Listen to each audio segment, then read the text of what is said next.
I feel bad that why am I here? I was sentenced to death in 2014.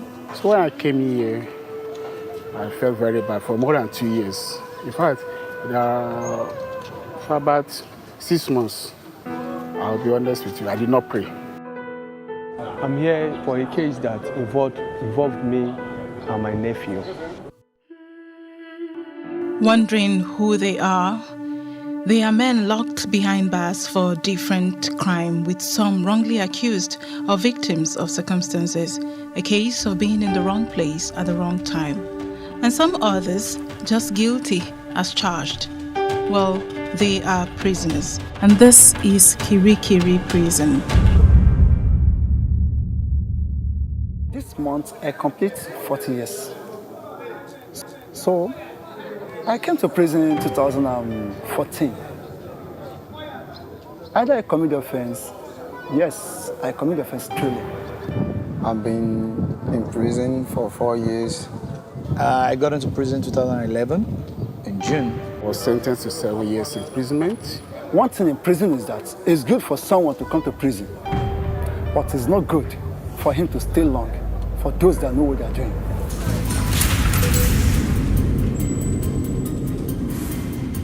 For several weeks, my crew and I planned on how to make this visit, and thankfully one man, Ayo Bidemi, made this possible.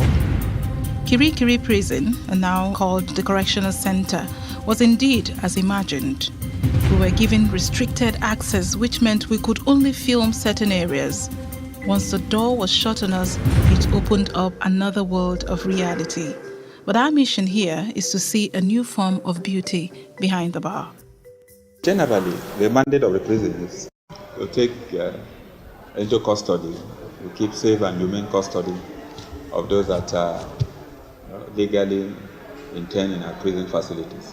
We identify the causes of the antisocial behavior, we give them some form of treatment, counseling, reformation, rehabilitation, for ultimate reintegration back to the society, for them to become useful persons both to themselves and the larger society.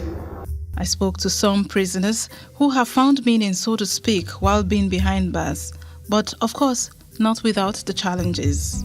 People outside there have a different perspective about prison.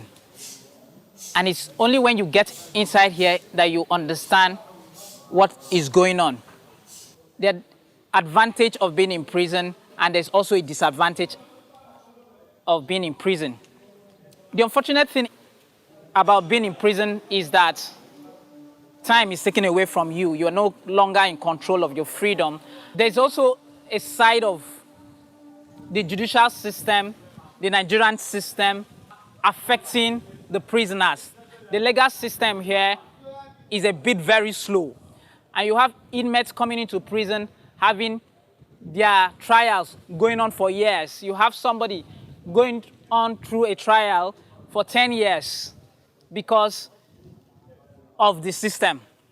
However, the advantage of coming into prisons, because some good-hearted NGO come into the prison and they take it upon themselves to really reform the prison. The reformation process in the prison, they take it up as a task they must do to humanity. What am I going to do again in life?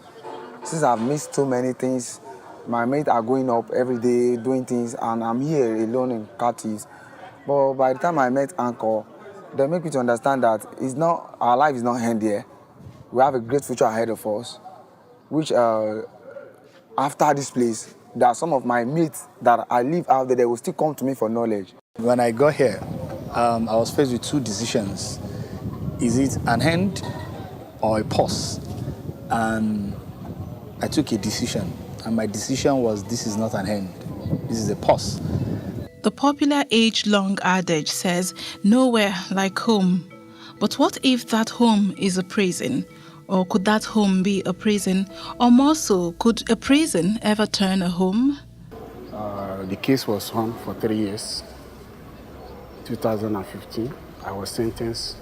The case is just one count charge of stealing, which naturally shouldn't have been more than 1 year or 3 years, maximum of 3 years. but the judge gave me 7 years. And after about another 6 months, God started speaking with me that what he wanted me to learn, he will show me.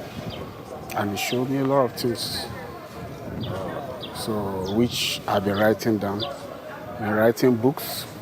So fortunately, I was thinking of what can I do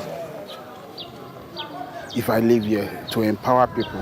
And out of this place of captivity, beauty is born out of hardship. These prisoners now take to painting the prison as a new form of reformation. I told myself, how can I enhance myself to end the second chance? And then an NGO like Heritage Anchor came, and it was all about paint production, beautifying lives, impacting lives and all. And I took advantage of it. And I learned in that set, I was the governor of the set. And invariably, I didn't just learn how to produce paints, all kinds of paints, satin, flux, text coats, emulsions. I equally learned how to paint. Since 2014, I'm in prison. I've learned different things, but I'll tell you the facts. This paint making and painting, in fact, very fantastic. Out there not knowing anything about paint before, but meeting them now, I have more knowledge about painting, and it's what they impart into my life. Not only me, so many of inmates like that, they have impacted their life about this painting. Then they taught us how to make different kind of paint. The journey here has been of mixed feelings, according to the inmates. But while their stay in prison lasts, their hope for a release soars. I'm so happy for learning all this here. And as I say, it's good for someone to come to prison to learn, but it's not good to stay long. Now, as I am now, I still have extra 5 years plus to spend since my judge has sentenced me. And these particular people that train us about painting, they try a lot concerning my case for them to free me, but no way. So my own suggestion to the Nigerian government is that they will just come to do amnesty, whatever. They will not know maybe the person has changed or not. When I was outside the world there, I believe people came to the prison, they are condemned. No future for them. But when I came in here, I feel like if possible for everybody outside there to come in, it's a place to be, to learn. Different kind of counselors will come to you, different kind of legal practitioners. From there, you'll be able to learn your past mistakes in order for you not to go back to do the same. So I call this place a university of learning. One man has been in the forefront to make this happen, as well as secure release for those not legally found wanting or who have served their due term. But shouldn't we be worried? They are prisoners. Why prisoners? I understand there is a great percentage of people in the prisons awaiting trials for sake of no funds, no resources, and they're suffering away there. And I just also feel I want to be a change in the society. And those people, when they go to the prisons, if they come out, they will continue to be a menace if we don't pay attention. Their relentless efforts, no doubt, is changing the hearts of the prisoners and the face of the prison environment. Anchor Heritage is an NGO that have been partnering with this prison in terms of giving capacity and training to our inmates, in terms of pro bono legal services. To date, they have been able to release about 54 inmates from our custody. They take up their cases, especially the indigent ones. They train our inmates, give them capacity on paint production. Like my office, the painting in my office, the painting of the perimeter wall, the gate lodge, and most of the cell blocks we have here. The paints are produced within this prison. And the painting is done by the inmates because of the scholarship graciously given to them by Anchor Heritage. The idea of Anchor Heritage is to give legal aid.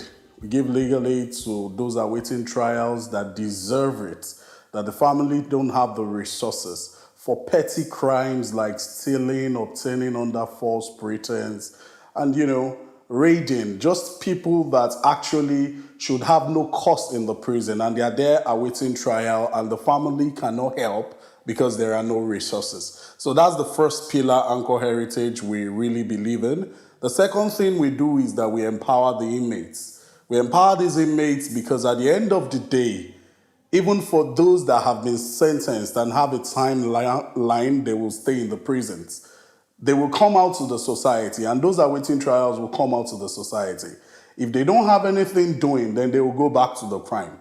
And you and I will definitely have problems. So what we do is that we empower them. We give them skills. We teach them how to do something when they are out so that they can be useful to themselves. And that can even help the idea of the stigmatization if they are useful to themselves.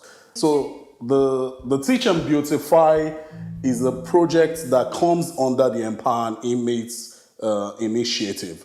We're teaching and beautify. So we just say teach inmates and beautify the prisons. Because we're using it as an idea that, okay, let's get the prisons beautified while we teach the inmates. So the inmates will be the ones who paint the prison environment, which we've been doing for a while now. And the third thing we do is that we ensure an aftercare of when these people leave the prisons, one or two things that they can do to ensure that they have something doing and there is no sake of they're going back to crime. Through their legal aid as well, some prisoners have gained release. It's a big experience. It's a serious experience while I was away for at least 6 good years. My wife was pregnant when I left. I left home January 13, 2013. My wife was pregnant of my baby called Divine.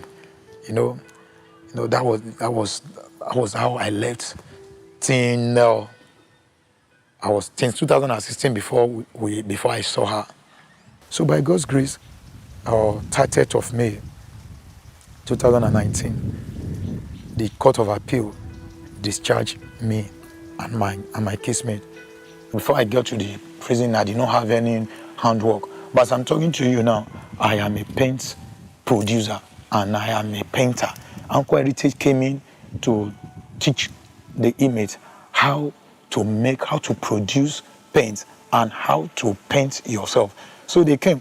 I was among the first set, the first batch that they trained. By God's grace, as I'm talking to you now, I know some paints. As we're talking, it was through the course that I know what we call test coat paint. I know what we call flex coat paint. I know what we call emulsion, gloss, oil paints, and other. With that now, I can stand confidently to make some paints myself. Although AY is out of the prison, the reality is that more persons are behind bars because according to the figures provided by a global prison data organization called World Prison Brief, awaiting trial inmates in Nigerian prisons has risen from 62% in 2000 to nearly 70%. The total prison population in 2000 stood at 44,450 prisoners, but it has risen to 73,248 by May of 2019. Indeed, there remains an urgent need for help and empowerment for these prisoners.